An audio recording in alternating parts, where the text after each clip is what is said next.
Listen. You people want to get wild? Yeah. You want to get real wild? Do it. It's a Kentucky board gamer in the house.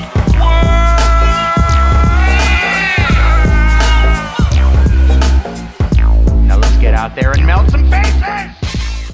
What's going on, everybody? Tim here, the Kentucky Board Gamer, and I've got another massive game for you. This time it is Coldwater Crown from Bellwether Games. This is for 14 and up, 1 to 4 players, so it's perfect for solo players out there, including myself. And it has a playtime of 40 to 90 minutes, which I would say leans more right around the 1 hour mark to the 90 minutes. I haven't done a 40-minute game yet, but that could be single player. I've played this single player, but it was when I first learned the game, therefore it took a little bit longer than normal. So as you see, this box is just huge. That's why I had it sitting this way while I was just yapping to you, because it won't fit. It cuts off so much. So we're gonna put it here and pop this game open. And now, first thing I want to note, all the artwork is beautiful in this game. Every bit of the artwork. Alright, so you have your stickers, and you have a couple extras, which is wonderful, because as you've seen probably, I used one. These are your player boards, and they are like little tackle boxes. You have your beautiful rule book here, which has everything laid out exactly as you want, and it is perfect. Now, I know I say perfect or extremely well done or blah blah blah for rule books, and listen, by now if you've made it to this stage in a game, it better be perfect, because you know there's no reason. If it's not perfect, I get it, you know, and I don't count typos. That happens, we're human. But all the layouts have to be done. It has to be laid out perfectly. So you go from introduction to finish, and it's all makes sense. It all flows very well. So that is why I say perfect, because this falls into that category. It flows very well. There are plenty of rule books out there that don't flow as nicely. So, you know, it's good when I get one that does. So that's the board. We're gonna get that out of the way real quick, and you get all sorts of tokens. As you can see, we get some cards here, some Master Angler cards, and these little cards will go around in 3 areas. The Master Angler cards are separate on their own, but it's still part of the game. I'll show you that as well. I'll show you where the little ones go. We have plenty more tokens on this side. We have a box full, or a bag full of gems, which represent your bait. And then we have this beautiful, beautiful board with artwork from Beth Sobel, I think it is. I hope it is. I'm sorry if it's not Beth. I did not mean to murder your last name. So, first thing, really quick, thumbs up, Dennis or whoever decided to do this, because the back of a game board is perfect for logo placement. A lot of times it don't happen, but Peter Burley of Burley Games, he did the same thing on Zambezi, which is another wonderful game I'll play. But in the meantime, you know, here we go. Coldwater Crown's what we're talking about. So yeah, this just from me to you, Dennis. If this was you, this was great. I really love the decision to do this, and I think more publishers and designers and, you know, anybody out there that does anything with game boards, they need to reconsider and start doing this. It is something I should be an industry standard. It's, you can fill it with, you know, like, okay, you got your game board here with all this art on it. Well, for instance, you could have your logo and then all that art here without, you know, the game board pieces and all that stuff.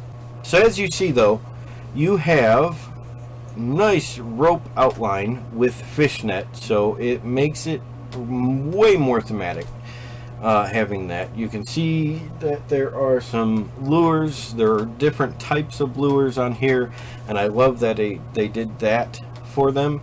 They don't necessarily mean anything other than probably to help with colorblind, I'm guessing, because of how they're all different, so this way you know which is which. But otherwise, you know, it's a very beautiful board, and the fish, they would be laid out. Let's see, where do we have a full square? We could do this purple one here, purple and green. Okay, so the fish, there are 3 decks. You have one for lake, river, and shore, and they would go in this area here, and you would put 4 fish in this area here. Now on your player dashboard, did I put them away yet? No, I did not. Okay, your player dashboard here, it has zone 3, 4, 5, and 6. And you have zone 3, 4, 5, and 6. So it's just like that. If you were to remove bait of a purple or green on any one of these, and it's the last one you removed, then you get a fish from that zone, whichever corresponds to the one on your player board. And that is, you know, primarily the game.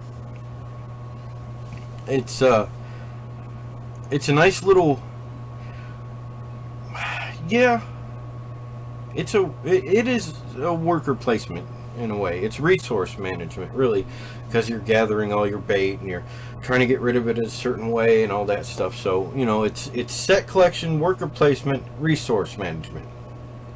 And it's a very fun game. It's not very heavy. Physically it is. The box is nice and beefy and heavy, but the game itself isn't like so heavy that beginners wouldn't play, or, you know, non-gamers, I guess you could say, wouldn't play, or be, you know, anything like that. This is something that the rules are so easy to learn yourself that if somebody were to sit down at the table next to you and say, "What is this? How do I play?" you can spout out exactly how to play it. You don't need the rule book. So it's one of them kind of games. It's just very, very easy to learn, but still a wonderful game with plenty of challenge to be had. So that is the beautiful board. And get all this stuff put back away. So that's, you know, Coldwater Crown from Bellwether Games. And if you like this game, which, one thing I recently read, I'd like to get this out there really quick. Somebody, I can't remember who, and I honestly wouldn't say their name if I did remember, but I don't. Somebody had mentioned they passed on this game simply because of the fishing theme. Now let me be the first to tell you, I like fishing. I love fishing. I love camping. I love outdoors. They also said that they regretted not getting this game because it has a fishing theme, but it's not so overwhelming. You can be completely clueless and play this game. You don't need to know about fishing. You don't have to know fish. This isn't a game for people who are in love with fishing and only them. No, this is a game for everybody. It's just a fishing theme. So, you know, just same way Ticket to Ride is a train themed game. Okay, well, if you put this in a train theme, it would still play the same way. Ooh, that would be cool. A train game like this. Dennis, talk to the creator. To Brian. Talk to Brian. See about doing a train one. Train themed. No. But anyway, you know, it's just a fishing theme. And you shouldn't shy away from it just because of that. It doesn't matter if you like fishing or not. This game is very enjoyable, very strategic, very beautiful to look at, and just a blast to play. So that is Coldwater Crown from Bellwether Games. 1 to 4 players, 490 minutes, 14 and up. Should you buy it? If you like worker placement games, if you like set collection, or what was the other one I said? Resource management. There you go. If you like any 3 of those things, definitely pick this one up. It doesn't matter about the theme. if you don't like the theme, just trust me, like that other person that wished they had gotten this game, just get it if you can. Okay, that's a big if. They sell out quick, so be sure to check them out. Bellwethergames.com. Coldwater Crown, and I will talk to you guys next time. Thank you for watching.